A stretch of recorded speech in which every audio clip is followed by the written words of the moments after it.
Stay with me, Wamboy, Kale whispered, his voice trembling as the nurse's head slumped onto his shoulder, exhaustion claiming her mid-flight on his private jet to Paris. Welcome to a story where a single mistake sparks an unforgettable romance. Join us as Wamboy and Jerry, a weary black nurse, and Kale Whitaker, a billionaire with a hidden sorrow, collide in a tale of chance and connection. Will a mistaken boarding lead to love, or will their worlds pull them apart? We're curious to hear your predictions. Where do you think this journey ends? Drop your thoughts and tell us where you're listening from in the comments below. Don't forget to subscribe to our channel for the latest stories that tug at your heartstrings. What secrets does Kale carry, and can Wamboy's courage bridge their divide? Let's find out together.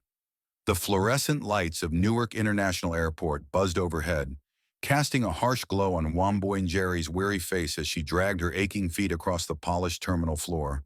Her worn sneakers squeaked with every step, a grating reminder of the 12-hour shift she just endured at St. Luke's Hospital. The ICU had been relentless, monitors beeping, ventilators hissing, families clinging to hope in sterile waiting rooms. Wamboy, a 28-year-old nurse of Kenyan descent, had held a patient's hand through their final breath at 4 a.m., then scrubbed down for the next crisis without pause. Her dark eyes, usually bright with determination, were clouded with exhaustion, her braided hair slightly askew under a faded baseball cap. She clutched a battered backpack, her only luggage for a rare weekend escape to Miami with her friend Aisha, a fleeting chance to breathe after years of carrying the weight of the world. 2 years ago, a car crash had stolen her parents, leaving Wamboy as the anchor for her 18-year-old brother, Kwame. Since then, her life had been a blur of hospital shifts, bills, and making sure Kwame had enough to eat, a roof over his head, and a shot at college. At 26, she'd felt like she was 46, her dreams of travel and further education buried under responsibility.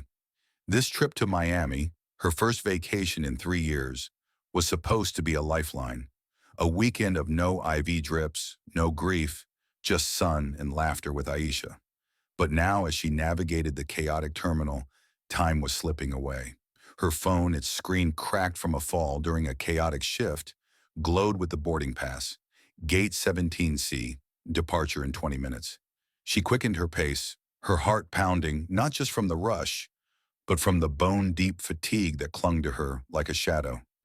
The airport was a maze of noise and motion, announcements crackling, suitcases rattling, travelers weaving through like ants in a colony. Wamboy's vision blurred as she squinted at the overhead signs, her 3 hours of sleep barely enough to keep her upright.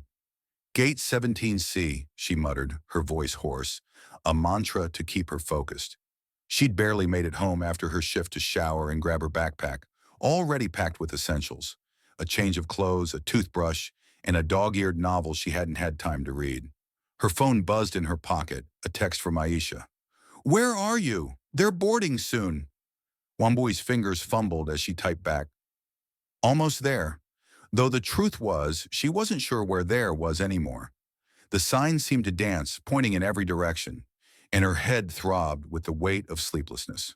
She turned a corner, dodging a family with overflowing luggage, and spotted a cluster of people near a doorway.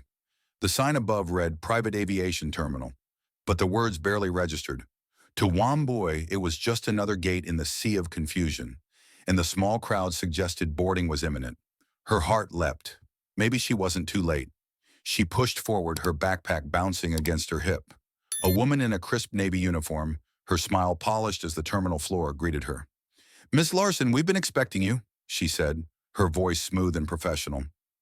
Wamboy blinked, her tired mind tripping over the name. "No, she started, but another staff member, a man with a clipboard, interrupted. "Right this way, ma'am. We're ready to board." Wamboy's mouth opened to protest, to explain she was Wamboy and Jerry, not some Ms. Larson, but the words stuck in her throat. The staff moved with such efficiency, guiding her down a sleek walkway, that her exhausted brain couldn't keep up. Her sneakers echoed on the carpeted ramp, a stark contrast to the polished shoes of the attendants. The air grew cooler, tinged with the scent of jet fuel, and Wamboy's stomach twisted with unease. This didn't feel right. The walkway opened to a sight that stopped her cold. A private jet, its sleek exterior gleaming under the airport lights, nothing like the crowded commercial planes she was used to. Her heart stuttered. "Wait, I think there's a mistake," she managed, her voice small against the hum of activity. The attendant, still smiling, took her backpack with practiced ease. "No mistake, Miss Larson. You're just in time." Womboy's protest died as she was gently ushered up the jet's steps. Her mind screamed to turn back, to find Gate 17C, but her body, heavy with fatigue, followed the momentum. The interior of the jet was a world apart.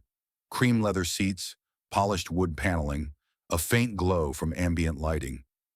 It was a far cry from the cramped economy seat she'd booked, where she'd expected to wedge herself between strangers for the short flight to Miami. Her breath caught, a mix of awe and dread. This wasn't her plane. This wasn't her life. Yet here she was, standing in a space that reeked of wealth, her faded jeans and worn t-shirt painfully out of place.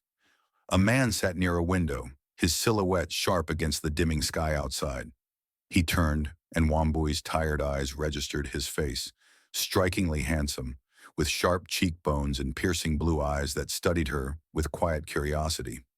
He was young, maybe early 30s, his tailored blazer and crisp shirt screaming money in a way that made Womboy clutch her phone like a lifeline. The door behind her closed with a pressurized whoosh, sealing her in. Her pulse spiked, the reality of her mistake crashing over her like a wave. She was on a private jet with a stranger, and the ground crew outside was already pulling away. Wherever this plane was going, Womboy and Jerry was along for the ride, whether she liked it or not. The sleek walkway to the private jet felt like a tunnel pulling Womboy and Jerry into a world that wasn't hers. Her sneakers, scuffed from countless hospital shifts, squeaked against the plush carpet, each step echoing her growing unease. The attendant's voice, smooth and practiced, still rang in her ears. "Ms. Larson, we've been expecting you." Womboy's mouth had opened to correct the mistake. She was no Ms. Larson, just a 28-year-old nurse from New Jersey.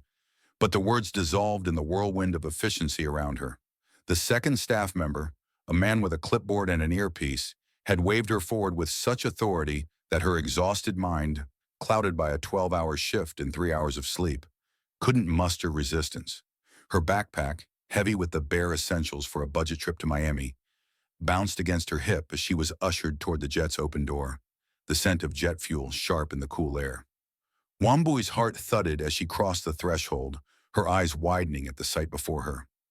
The interior of the private jet was a revelation. Cream leather seats gleamed under soft ambient lighting, their stitching flawless, like something from a magazine she'd flipped through in the hospital break room. Polished wood paneling lined the walls, reflecting the glow of discreet sconces, and a small bar area, stocked with crystal glasses and bottles she couldn't name, sat tucked in one corner. This was no cramped economy flight, no crying babies or overhead bins stuffed to bursting.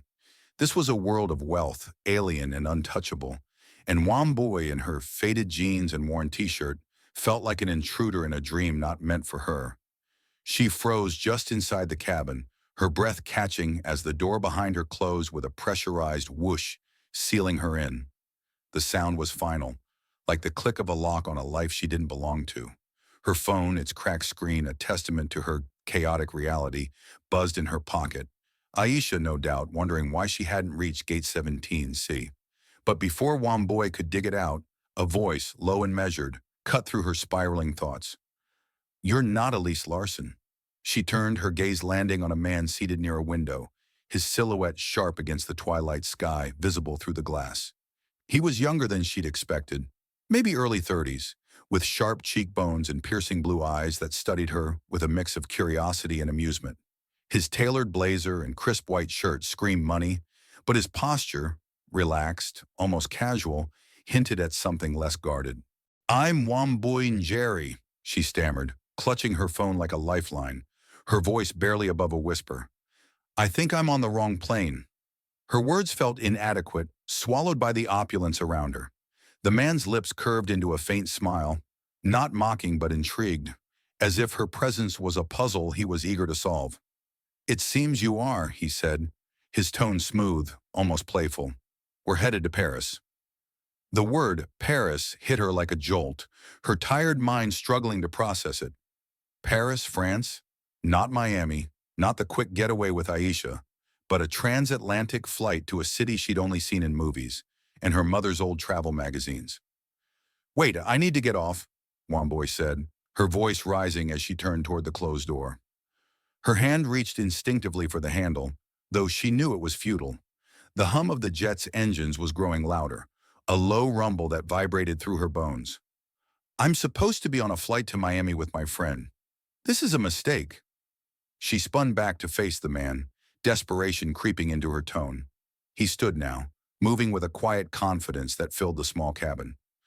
I'm afraid we're already cleared for takeoff, he said, gesturing to the window where the ground crew's lights were retreating into the distance. I'm Cale Whitaker, by the way. Womboy's breath hitched. Cale Whitaker. The name meant nothing to her, but the way he said it, with a calm authority, suggested it should. Her eyes darted around the cabin, searching for an escape, but the reality was sinking in. She was trapped on a private jet with a stranger, bound for a city she'd never dreamed of visiting. Her backpack slid from her shoulder, landing with a soft thud on the carpet. Paris? As in Paris? France? She asked, her voice climbing an octave, the absurdity of it all making her head spin. Cal nodded, his gaze steady, almost searching. You did get on the wrong plane, didn't you? I don't even... Womboy stopped, her hand flying to her backpack. Her passport, a relic from a college trip to Kenya, was buried inside, unused in years but technically valid. Still, the thought of being whisked across the ocean was surreal, a nightmare dressed in luxury. The staff thought you were my companion for the trip, Kyle explained, choosing his words carefully. Elise Larson is someone I was expecting. It seems she's been replaced. His eyes flickered with something, amusement, perhaps, or genuine intrigue, as he studied her, taking in her disheveled appearance, the exhaustion etched into her face. Replaced? Womboy echoed, her mind racing. This can't be happening. She ran a hand through her braids, the weight of her mistake crashing over her. She was supposed to be sipping cheap cocktails with Aisha by tomorrow, not sitting in a billionaire's jet, if that's what this man was. The cabin seemed to close in, the leather seats and gleaming surfaces mocking her ordinary life.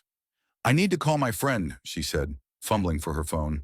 I need to figure out how to get back. Her fingers trembled as she unlocked the screen, Aisha's last text glaring at her. Where are you? Cale stepped closer, his presence commanding, yet not overbearing. Take a moment, he said, his voice surprisingly gentle. He gestured to a seat across from his, the leather inviting in its softness. Sit. We'll sort this out. Womboy hesitated, her instincts torn between fleeing, if that were even possible, and trusting this stranger who seemed unfazed by her intrusion.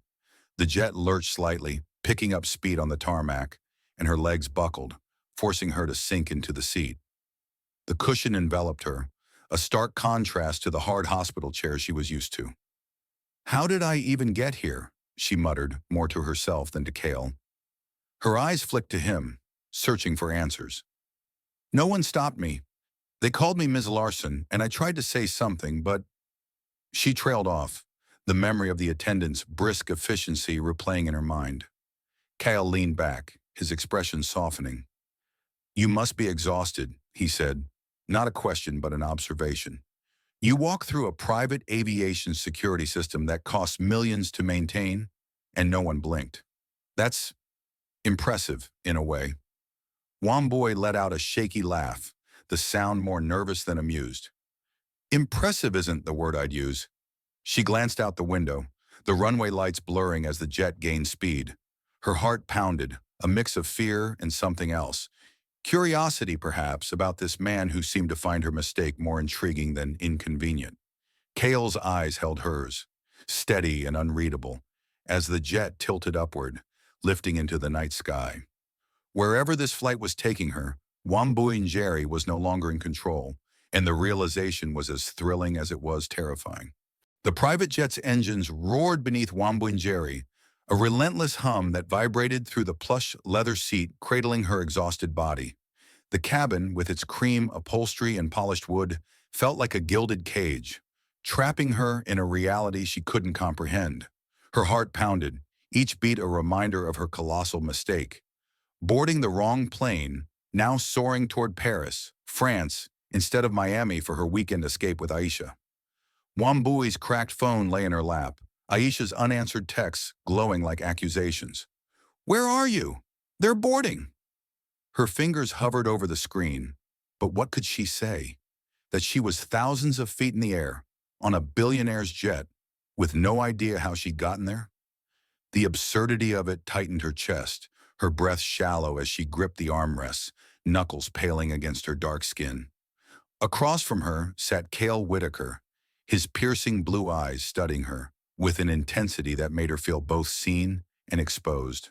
His tailored blazer hung casually over the seat, his crisp shirt slightly unbuttoned, revealing a hint of collarbone that seemed too human for the wealth surrounding him.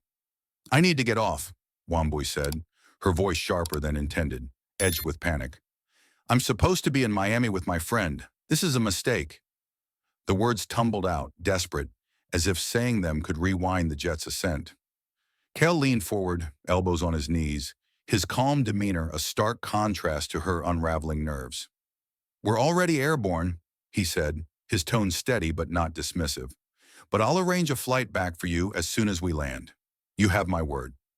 Wambui's eyes darted to the window, where the world below had vanished into a sea of clouds, tinged gray by the night sky. Paris. The word felt like a foreign language, conjuring images of twinkling lights and cobblestone streets she'd only seen in her mother's old travel magazines. She was a nurse from New Jersey, her life a cycle of hospital shifts and bills, caring for her brother Kwame since their parents' death 2 years ago. Paris was a dream for someone else, not her. "How is this even happening?" she muttered, running a hand through her braids, the familiar motion grounding her slightly. Cal's faint smile returned, not mocking, but curious, as if her presence was a riddle he wanted to unravel. "You walked onto a private jet through a security system most can't bypass," he said. "That's no small feat." She shook her head, a bitter laugh escaping. "It's not a feat. It's exhaustion." Her voice cracked, betraying the weight of her 12-hour shift, the endless nights in the ICU, the lives she'd fought to save, and the ones she couldn't. Cal's expression softened, his eyes searching hers. "Tell me about it," he said, not a command but an invitation, his voice low and genuine. Wambui hesitated, her instinct to guard her life warring with the surreal intimacy of the moment. But something in his gaze, open, unguarded, coaxed her to speak. "I'm a nurse," she began, her words tentative. "Intensive care. I work at St. Luke's Hospital. Last night I held a patient's hand as they passed. Then I went home, showered, and came here for a vacation I haven't had in 3 years. And now," she gestured at the opulent cabin, her voice trailing into disbelief. Kyle nodded, his attention unwavering, as if her story mattered more than the jet carrying them across the Atlantic. "And your brother?" he prompted gently, catching her mention of Kwame. Wambui's chest tightened. "Kwame's 18. Our parents died in a car crash 2 years ago. I'm all he has." The words spilled out, raw and unfiltered, surprising her. Why was she telling this stranger her life? But Cale's silence wasn't judgmental. It was attentive, pulling her forward. "He's staying with our aunt this weekend so I could have this one break. Just one. And now I'm here, on your plane, going to Paris." Her voice rose, a mix of frustration and fear, her hands clenching in her lap. Cale leaned back, his gaze never leaving her. "I understand responsibility," he said, his tone carrying a weight that hinted at his own burdens. "More than you might think." He paused, then added, "I run a tech company, Whitaker Systems. It's demanding, and I recently lost someone close, my business partner, Julian." His voice faltered, a flicker of pain crossing his face, quickly masked. Wambui caught it, her nurse's instinct recognizing grief as clearly as a charted symptom. She wanted to ask more, but the moment felt fragile, like a thread that could snap if pulled too hard. The jet's cabin grew quieter, the engine's hum a steady backdrop to their conversation. A flight attendant appeared, offering a tray of water and delicate sandwiches, But Womboy waved it away, her stomach too knotted to eat. Kyle took a glass, his fingers brushing the crystal with a casual ease that spoke of familiarity with this world. "You should rest," he said, noticing the shadows under her eyes. "We have hours before we land." Womboy shook her head, her body rigid. "I can't just sleep on a stranger's jet." Her voice was firm, but her eyelids drooped, betraying her. Kyle's smile was soft, almost disarming. "We're not entirely strangers anymore, are we?" She wanted to argue, to cling to the logic that kept her grounded, but exhaustion was winning. The seat's comfort was a siren's call, and Kyle's presence, though unfamiliar, wasn't threatening. He leaned back, turning to the window, giving her space. "Just close your eyes for a bit," he said, his voice a low murmur. "I'll be here." Womboy's resistance crumbled, her body sinking deeper into the seat. Her last conscious thought was of Kwame, safe with their aunt and Aisha, probably frantic at Gate 17C. As her eyes fluttered shut, the jet carried her toward a city she'd never imagined, and a man whose quiet curiosity was already stirring something she couldn't name. Womboy and Jerry stirred in the plush leather seat of the private jet, a soft blanket draped over her shoulders, its warmth a stark contrast to the sterile chill of her hospital shifts. Her eyes fluttered open, disoriented, as the hum of the engines faded into a distant murmur. Through the jet's window, the first glimpse of Paris emerged, a tapestry of twinkling lights sprawling beneath a dawn sky, like stars scattered across a velvet canvas. The sight stole her breath, pulling her from the fog of exhaustion into a reality that felt like a dream. She was in Paris, France, not on a budget flight to Miami with Aisha, but here, in a world of luxury she'd stumbled into by mistake. Her cracked phone lay in her lap, its screen dark, a reminder of the life she'd left behind in New Jersey. Kwame, her brother, and the relentless demands of her nursing job. The jet touched down at Charles de Gaulle Airport with a smoothness that belied its speed, and Womboy's heart raced as the cabin door opened, admitting a rush of cool, unfamiliar air. Kyle Whitaker, the enigmatic billionaire who'd become her unexpected companion, stood and offered a reassuring smile. "Welcome to Paris," he said, his voice low and steady, his blue eyes catching the early light in a way that made her pulse quicken. She followed him down the steps, her worn sneakers incongruous against the polished tarmac, her backpack slung over one shoulder. The private terminal was a world apart from the chaotic airports she knew. No crowded lines, no blaring announcements, just discreet staff and a sleek efficiency that mirrored Kale's own calm authority. Womboy's senses were overwhelmed as they stepped into Paris. The city's pulse thrummed through the air, the distant hum of traffic, the faint scent of fresh bread drifting from somewhere beyond the terminal. Her eyes widened at the sight of elegant buildings lining the horizon, their facades glowing under the soft morning sun. This was a city she'd only imagined through her mother's old travel magazines, a place for dreamers, not for a nurse who clipped coupons to make rent. Kel, sensing her awe, gestured toward a waiting black car, its driver standing at attention. "I've arranged a room for you at La Royale," he said, his tone matter-of-fact but kind. "This mix-up wasn't your fault. Let me make it right." Her instinct screamed to return home, to call Aisha and Kwame, to reclaim the normalcy of her life. But the lights of Paris winked at her, each one a whisper of possibility, and Kale's offer felt like a lifeline to a moment she might never have again. "One night," she said, her voice barely above a whisper, surprising herself with the decision. "I can stay one night." Kyle's face lit up, a flicker of relief and something deeper. Pleasure, perhaps, crossing his features. "Good," he said, guiding her into the car. The leather seats enveloped her, and as the vehicle glided through Paris's streets, Womboy pressed her face to the window, drinking in the city like a child seeing magic for the first time. The Eiffel Tower sparkled in the distance, its iron lattice a beacon against the morning sky. Elegant boulevards unfurled, lined with buildings that seemed to whisper centuries of stories. Womboy's heart ached with a strange mix of wonder and displacement. She didn't belong here, yet the city's beauty tugged at her, daring her to stay. Cal watched her reaction, his gaze thoughtful. "It's even more beautiful up close," he said, his voice cutting through her reverie. Let me show you. She hesitated, her practical side warring with the allure of adventure. But the exhaustion of her life, the endless shifts, the weight of caring for Kwame, felt distant here, and Kale's quiet sincerity disarms her. Okay, she said, a small smile breaking through. Show me Paris. Their first stop was a hidden garden behind an ancient stone church, tucked away from the tourist throngs. Ivy clung to weathered walls, and spring flowers bloomed in wild bursts of color, their scent mingling with the damp earth. A stone bench sat beneath a flowering cherry tree, pink petals drifting like soft snow. Kyle led her there, his steps familiar, as if this place held memories he rarely shared. I used to come here when I lived in Paris, he said, his voice softer now, almost reverent. It's one of the few places that feels untouched.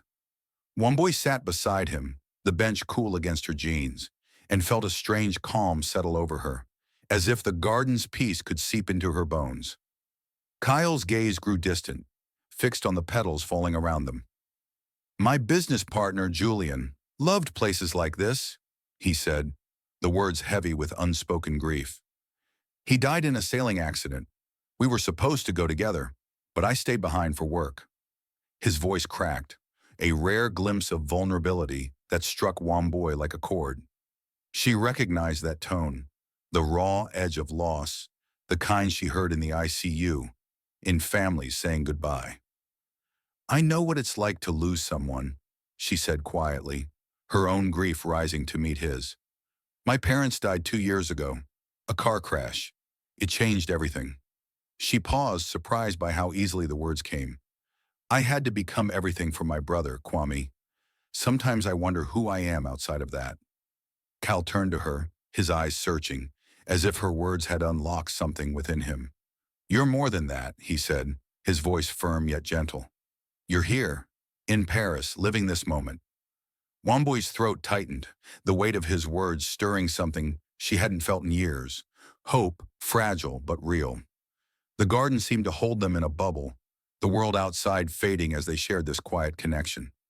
Petals fell, catching in her braids, and Cal reached out, brushing one away with a tenderness that made her breath hitch. For the first time, Wamboy wondered if this mistake, boarding the wrong plane, might be leading her somewhere she was meant to be. The rooftop restaurant of La Royale Hotel glittered under the Parisian morning sun, its glass walls framing a breathtaking panorama of the city's spires and rooftops. Wamboy and Jerry sat at a corner table, her hands wrapped around a steaming cup of coffee, the aroma mingling with the scent of freshly baked croissants. The Eiffel Tower gleamed in the distance, a reminder of the surreal turn her life had taken. Just hours ago, she'd been a weary nurse rushing to a budget flight. Now she was in Paris, dressed in a soft blue sweater and jeans from a wardrobe Kel Whitaker had mysteriously provided, each piece fitting her as if tailored. The opulence of the setting clashed with her reality, but the warmth of the coffee grounded her, a small anchor in a sea of uncertainty. Across from her, Kyle read something on a sleek tablet, his sharp features softened by the morning light, his presence both comforting and unsettling. Wamboy's phone buzzed on the table, shattering the moment. A text from her brother, Kwame, glowed on the cracked screen. Cale Whitaker, the billionaire? Google him. Her heart lurched, the words jarring her like a missed step. She glanced at Cale, who hadn't noticed, his focus on the tablet. Her fingers trembled as she opened a browser, typing Cale Whitaker, with a mix of curiosity and dread.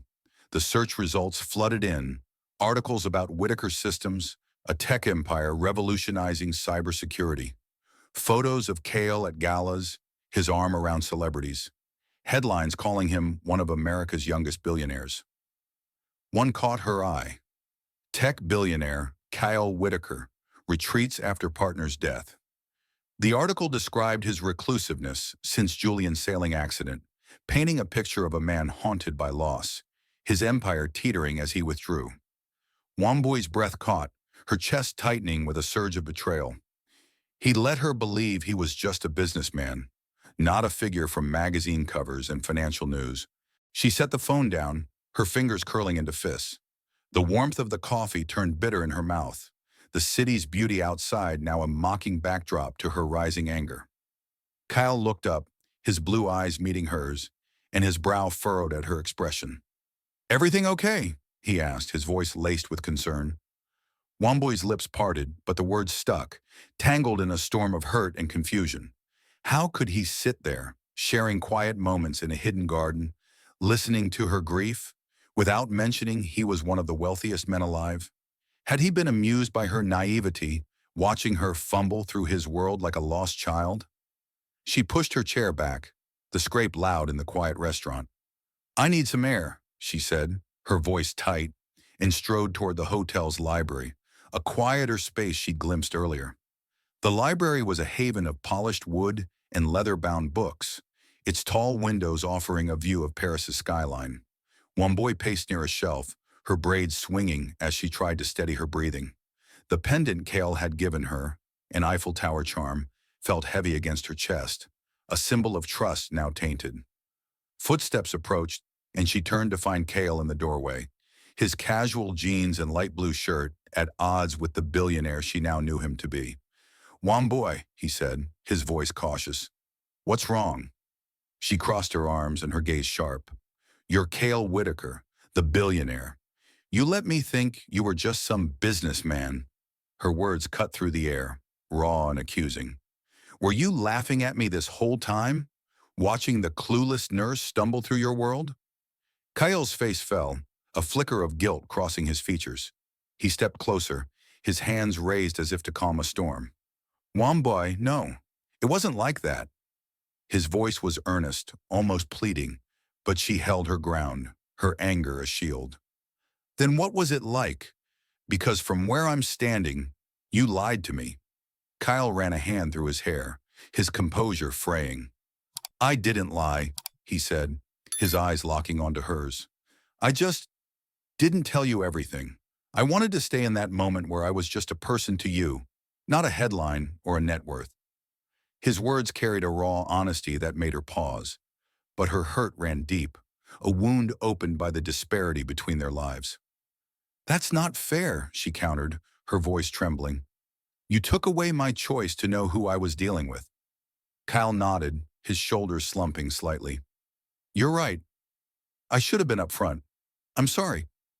He gestured to a nearby couch, his expression open, vulnerable. "Can we sit, please?" Womboy hesitated, her instincts torn between walking away and hearing him out. The sincerity in his eyes, the same warmth she'd felt in the garden, tipped the scale. She sat, keeping a careful distance, her arms still crossed. Cal sat opposite her, his hands clasped as if bracing for judgment. "When you walked onto that plane," he began, his voice low, "you had no idea who I was. That rarely happens anymore. People see the money, the company, the headlines. But you were just real." He paused, searching for words. "You told me about your life, your brother, your patience, and I didn't want that to change. I wanted to be someone you could talk to, not someone you'd guard against." Womboy's anger wavered, his confession stirring a reluctant understanding. She'd felt that connection too, the ease of sharing her grief with him, but the omission stung. "You still should have told me," she said, her tone softer but firm. "I deserve to know." "I know," Cale admitted, his gaze steady. "And I was going to. Tonight at dinner. I just wanted one day where I wasn't defined by my wealth." His vulnerability disarmed her, a crack in the polished facade of the man she'd read about online. She studied his face, searching for deceit, but found only regret and a quiet longing. "Why does it matter so much to you?" she asked, her voice barely above a whisper. Cale leaned forward, his eyes intense. "Because for the first time since Julian died, I felt like myself again, not the billionaire everyone expects me to be. You made that possible, Womboy." Her heart softened, but a part of her still resisted, wary of the chasm between their worlds. "Okay," she said finally, her voice cautious. "But no more secrets. If we're going to spend this day together, I need you to be honest." Cal's relief was palpable, a small smile breaking through. "Deal. Complete honesty from now on." As they stood, The library's quiet embrace seemed to hold them in a fragile truce, Paris's skyline shimmering beyond the windows, beckoning them to continue this unexpected journey. The black car glided through the winding roads beyond Paris, leaving the city's glittering lights behind as it ventured into the French countryside. Wamboingeri sat in the back, her fingers tracing the silver Eiffel Tower pendant around her neck, a gift from Cale Whitaker that felt both foreign and familiar against her skin. The tension from their earlier confrontation in the hotel library had eased, replaced by a tentative trust, but her heart still fluttered with uncertainty. She'd agreed to extend her stay for 2 days at Cale's countryside estate, a decision that felt like stepping off a cliff into the unknown. The rolling hills outside the window, dotted with lavender fields and ancient stone walls, seemed to belong to a painting, not her life. A nurse from New Jersey, bound by hospital shifts and bills, now swept into a billionaire's world. Kyle sat beside her, his presence a quiet anchor in the car's plush interior. His casual jeans and light sweater softened the image of the tech titan she'd read about online. But his blue eyes, when they met hers, carried a depth that made her breath catch. "You'll like the house," he said, his voice warm with a hint of anticipation. "It's quieter than Paris.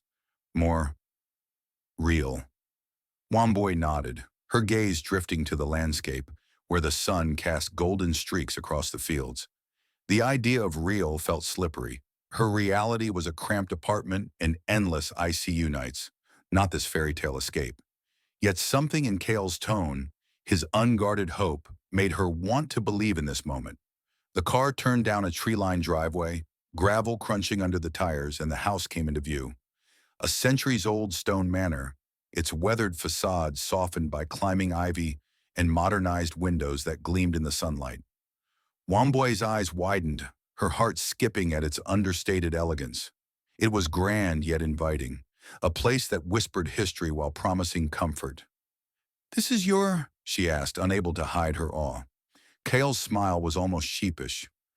"One of a few. It's where I come to think."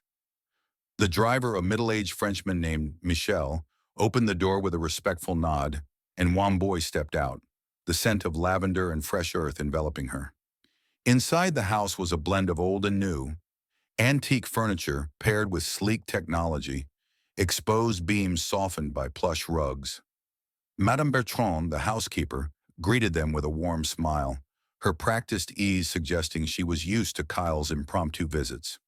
"Welcome, Mademoiselle Nieri," she said, her accented English kind. She took Wamboy's backpack, leaving her feeling oddly unmoored without its familiar weight. Cale led her through the house, pointing out a cozy library filled with leather-bound books and a kitchen where copper pots hung like ornaments. "This feels like a home," Wamboy said, her voice soft, surprised by how much it reminded her of her parents' house before everything changed. Dinner was simple but exquisite, prepared by Madame Bertrand: roasted vegetables, fresh bread, and a creamy soup that warmed Wamboy's core. They ate at a wooden table in the dining room, candlelight casting flickering shadows on the stone walls. Cale's ease in this setting, away from the polish of Paris, intrigued her. He spoke of his college days, of building Whitaker systems with Julian, his late business partner, their dreams scribbled on napkins in dive bars. Wamboy found herself sharing stories of her own. Growing up in a tight-knit Kenyan-American community, her decision to become a nurse after her grandmother's illness, the pride she felt in Kwame's college aspirations. The conversation flowed effortlessly, their laughter mingling with the clink of glasses, but beneath it lay a current of something deeper, unspoken. After dinner, Cal suggested a walk to the river behind the house. The evening air was cool, scented with wildflowers, and the sky blazed with stars Wamboy rarely saw in New Jersey's urban glow. They spread a blanket under a towering willow, its branches swaying like a curtain, and sat with a basket of bread and cheese from the village market. The river's gentle murmur filled the silence, and Wamboy felt a peace she hadn't known in years. "This place," she said, leaning back on her elbows, "it's like a dream I didn't know I had." Kyle's gaze softened, his eyes tracing her face. "You look happy here," he said, his voice low, almost reverent. "It suits you." Her cheeks warmed, and she glanced away, the intensity of his look stirring a flutter in her chest. Tell me something real, she said suddenly, echoing a question he'd asked her on the jet. Something you don't tell people. Kyle's expression shifted, a shadow crossing his face.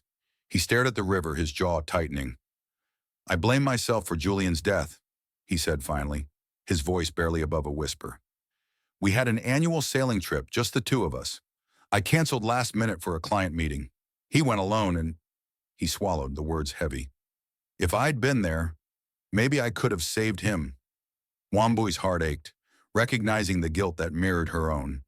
What ifs about her parents' accident? She reached for his hand, her fingers curling around his. You can't carry that, she said softly. You couldn't know. Kyle's grip tightened, his eyes meeting hers, raw and unguarded. Your turn, he said, his voice steadying. Wambui hesitated, then spoke, her words spilling out like a confession. Sometimes I resent Kwame. Not him, but the weight of being everything for him. I was 26 when our parents died. I had plans, a job offer in Boston, dreams. I gave them up for him, and I don't regret it. But sometimes I wonder who I'd be if things were different.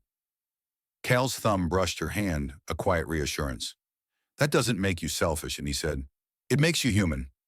The words unlocked something in her, a release of guilt she'd carried too long.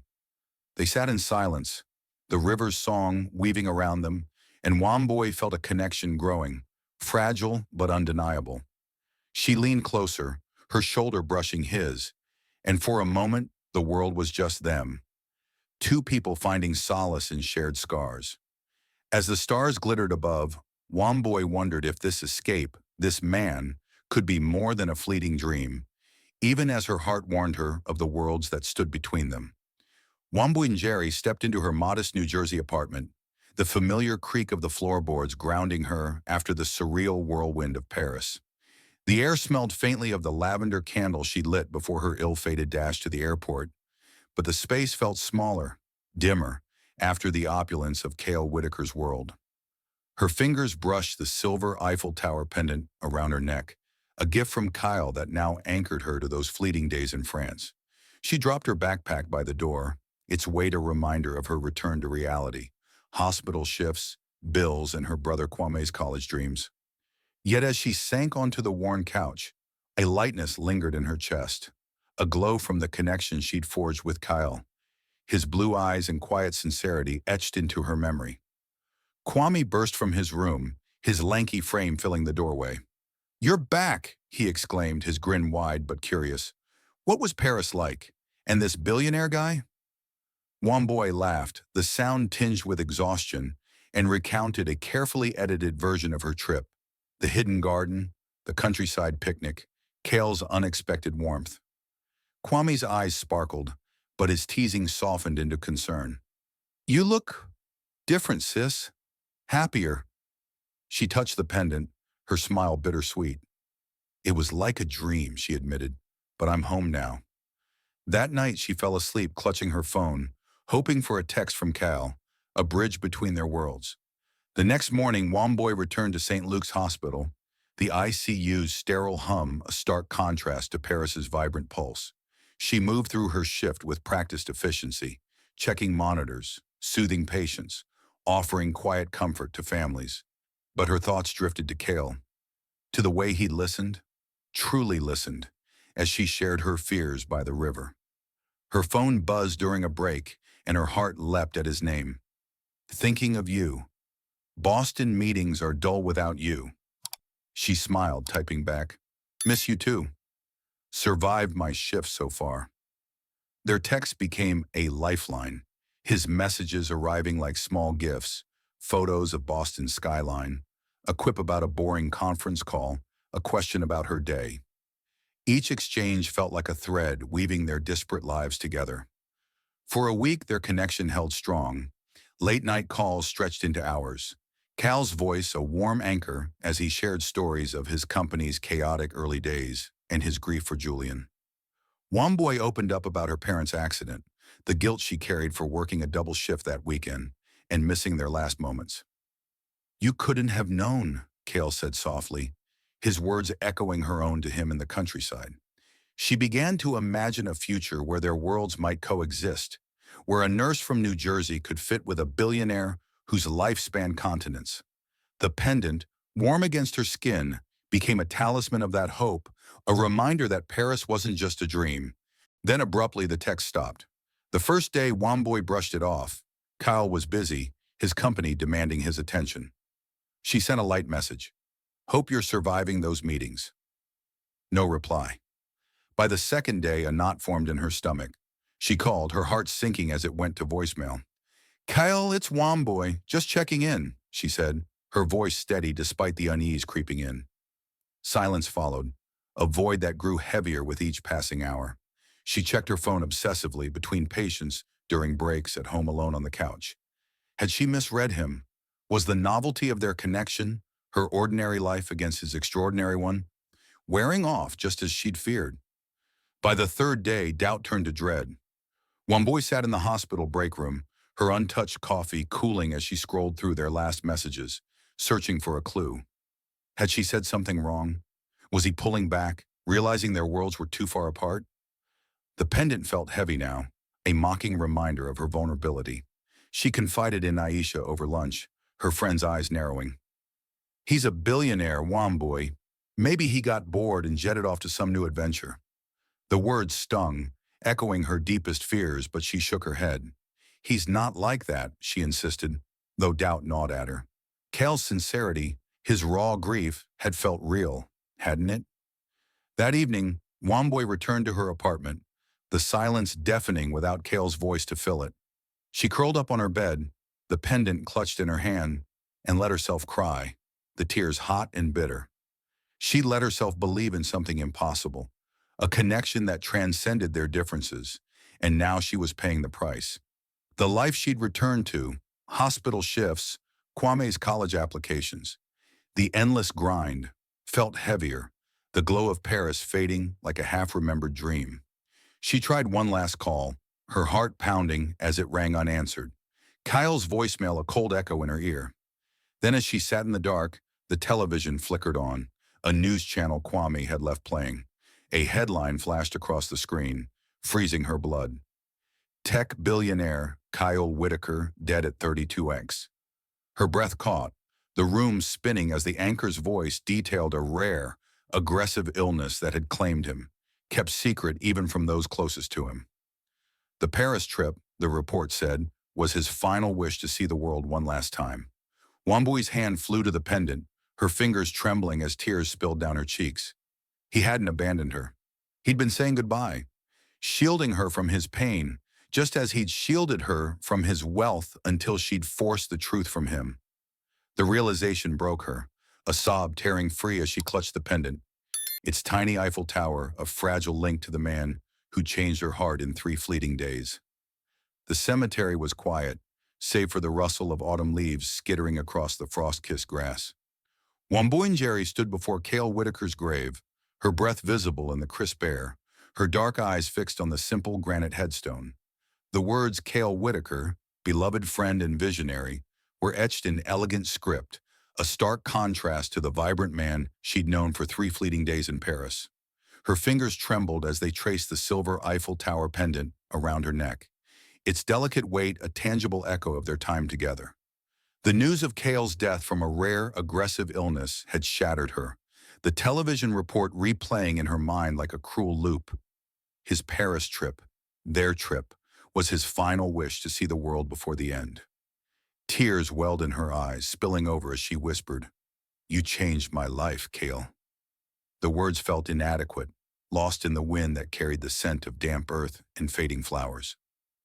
Womboy knelt, placing a single white rose at the base of the headstone, its petals stark against the gray stone. Her heart ached with a grief she hadn't expected to feel so deeply for someone she'd known so briefly. Yet those days in Paris, the hidden garden, the riverside picnic, the way Cale's blue eyes had seen her, truly seen her, had shifted something fundamental within her. She'd returned to New Jersey expecting to resume her life of hospital shifts and responsibilities for her brother Kwame. But Cale's absence left a void, a silent reminder of the hope he'd awakened. The pendant, warm against her skin, was more than a keepsake. It was a symbol of courage, of daring to dream beyond the confines of her everyday struggles. She stood brushing dirt from her knees and let her gaze wander across the cemetery, where other mourners moved like shadows among the graves. Wamboy's life had resumed its rhythm, ICU shifts at St. Luke's, helping Kwame with college applications, paying bills that never seemed to end. But she was different. Her colleagues noticed it, the way her smile carried a new lightness, the way she moved through the hospital with a quiet confidence. Her friend Aisha had cornered her during a break, her eyes narrowing. "You're not the same, Wamboy. What happened in Paris?" Wamboy had touched the pendant, her answer simple but true. "I woke up." Kale had shown her a glimpse of a world where dreams weren't just luxuries for others, where she could be more than a nurse and a sister, where she could be herself. That awakening drove her now. She'd enrolled in a master's program in nursing, a step toward the career she'd once deferred for Kwame's sake. The application process had been daunting, the tuition a looming hurdle, but she'd found scholarships and night classes that fit her schedule. Each lecture, each assignment, felt like a tribute to Kale's belief in her, his words by the river echoing, "You're more than that." She'd also pushed Kwame to chase his pre-med dreams, helping him secure a partial scholarship to a university in New York. "You're going to be a doctor," she told him one evening, her voice firm with pride. Kwame had grinned, his eyes bright. "Because of you, sis." But Wamboy knew it was also because of Kyle, whose quiet encouragement had reminded her to believe in possibilities. The pendant had become her talisman, a reminder to embrace life's unexpected chances. She wore it daily, its delicate Eiffel Tower catching the light as she moved through the hospital, comforting patients or studying late into the night.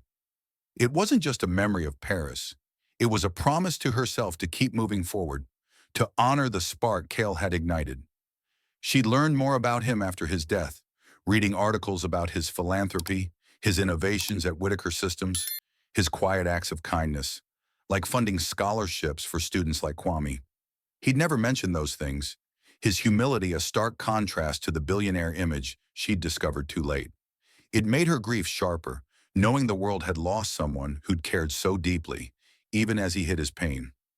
Wamboy's thoughts drifted to their last moments together, the way Kale had held her in the private lounge at Charles de Gaulle, his arms a haven as he promised to visit her in New Jersey. She hadn't known then that he was saying goodbye, that his illness was a secret he'd kept to protect her from his inevitable end. The realization still stung, but it also filled her with a strange gratitude. He'd given her Paris, not just the city, but the feeling of being alive, of being seen. She wiped her tears, the cold air biting her cheeks, and whispered, "Thank you, Kale." The words were a prayer, a release, a vow to carry his gift forward. As she turned to leave, the cemetery felt less heavy, the weight of her grief tempered by purpose. Wamboy walked back to her car, the pendant glinting as it caught the fading sunlight. She'd returned to her apartment, to Kwame's laughter and her textbooks, to a life that was still challenging but no longer suffocating. Kyle's memory lived in her courage, in the way she now dared to dream of travel, of love, of a future where she could be both the responsible sister and a woman who chased her desires. The rose she'd left behind seemed to glow against the headstone, a small beacon in the gathering dusk. And Wamboy felt a quiet certainty. Their time together, though brief, had been a turning point, a mistaken flight that led her to a destination worth finding. She drove home, the New Jersey skyline unfolding before her, its familiar grit a contrast to Paris's elegance. Yet as she touched the pendant, she felt the two worlds converge, not in wealth or status, but in the hope Kale had given her. He'd seen her, not as a struggling nurse, but as a woman capable of anything. And now, standing on the precipice of a new chapter, Wamboy knew she'd carry that vision forward, her heart forever touched by a man who'd changed her life in 3 unforgettable days. What did you think of Wamboy and Kale's unforgettable journey in a nurse's mistaken flight to Paris? Did their fleeting romance and the bittersweet twist leave you moved? Or do you have predictions for what Wamboy's future holds? We'd love to hear your thoughts. Drop a comment below and share where you're tuning in from. Your insights make our stories come alive, so don't hold back. If you enjoyed this tale, please subscribe to our channel to catch the latest heart-stirring adventures, and consider sharing this video with friends who love a good story. Thank you for joining us on this emotional ride. We're so grateful for your support and can't wait to bring you more stories that spark hope and connection. See you in the next tale.